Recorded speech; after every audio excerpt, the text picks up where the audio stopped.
Boom! Broadcasting live from Vegas, Sector 9, this is Trevor Green bringing you another episode of All Systems Go, Console Purist's very own shooter extravaganza. On this episode, we're going to be taking a look at Strike Gunner S.T.G. on the Super Nintendo Entertainment System. Originally released by Tecmo in 1991 to the arcades, then in 1992 brought to your home by NTVIC. And I think this is the only game they ever brought to anybody's home. I've never seen their name on another game. Anyways, awesome intro scene on the Super Nintendo. Reminds me a lot of Space Megaforce from Compile. 1 or 2 player co-op action here. As you see here, we're picking up a secondary weapon. What makes the secondary weapon system interesting is you have a complete choice of any of them you want. But once you use them on one stage, you can't use them again on another. So here we blast off into the first stage. This is a no practice live broadcast. It's been a few years since I've even played this. I bought it, looked at it for about 15 minutes, and put it back on a shelf. And you will see why.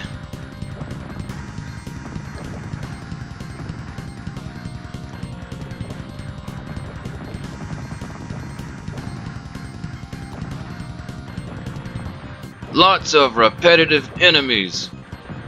In fact, you will see the same enemies through the entire game.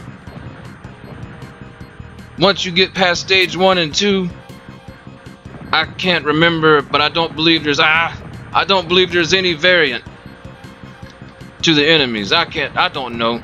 I can only take this game to about stage 3 before I turn it off.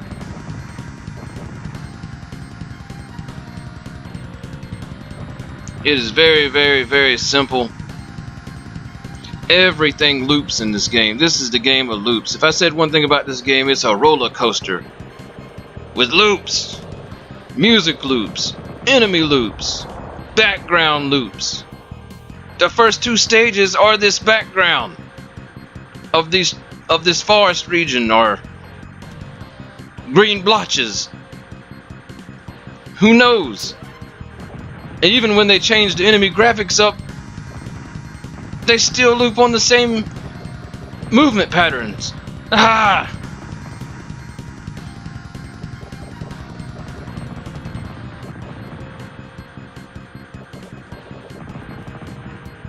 And the music, it sounds neat at first on the Super Nintendo, but after you've played for 5 minutes and heard the 14,000 loop of the 10-second music, it drives you crazy. And the first stage actually has the best music. Whoops. At least it has guitars and stuff in it. The rest of the game sounds like some kind of carny music with lots of drums. This is the best way to describe it. Strange. It's like, hey kids, you want to go to the carnival in a jet fighter? Blow up everything on the way? Yeah, Dad! Get in! Now, there is a redeeming quality to this game. And unfortunately, since I have no friends floating here in outer space, you won't get to see it. But in 2-player co-op mode, when both players move their ships over top one another, they combine to make a mega blast. Or so says the instruction manual. I might have to look this up after I'm done with this gameplay. At least it would be something going for the game. But there is something going for the game. I failed to mention that I remember from playing a while back. The explosions. Those are some nice explosions. And I like explosions.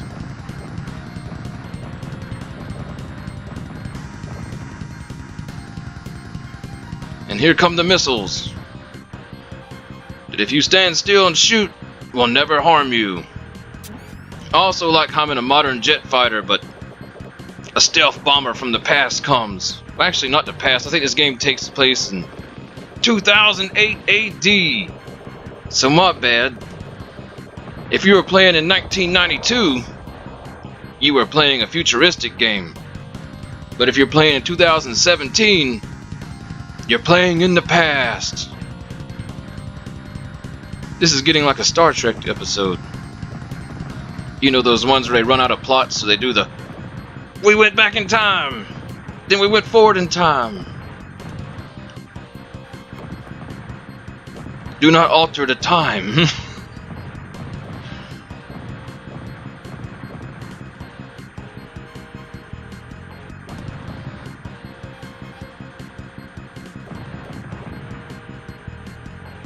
Thanks, Stealth Bomber.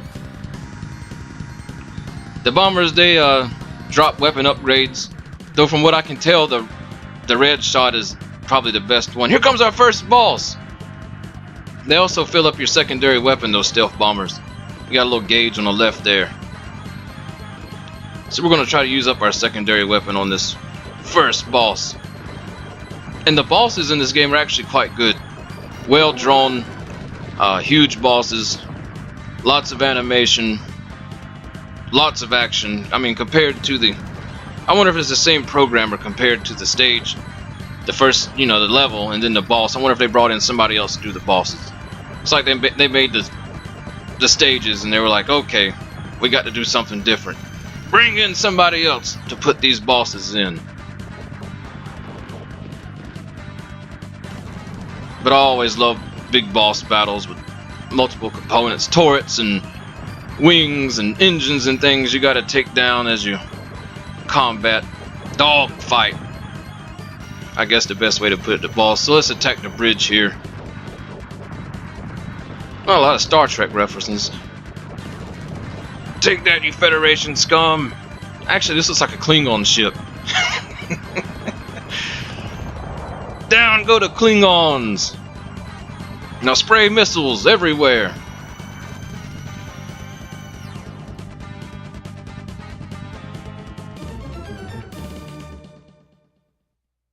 The Kardashians just picked us up. Refill those weapons and get ready for another invasion of Bajor.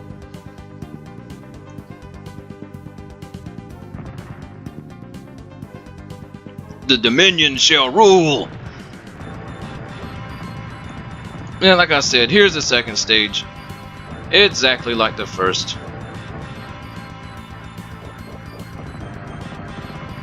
But one other good point I can make about this game, since I don't have a lot to say about it.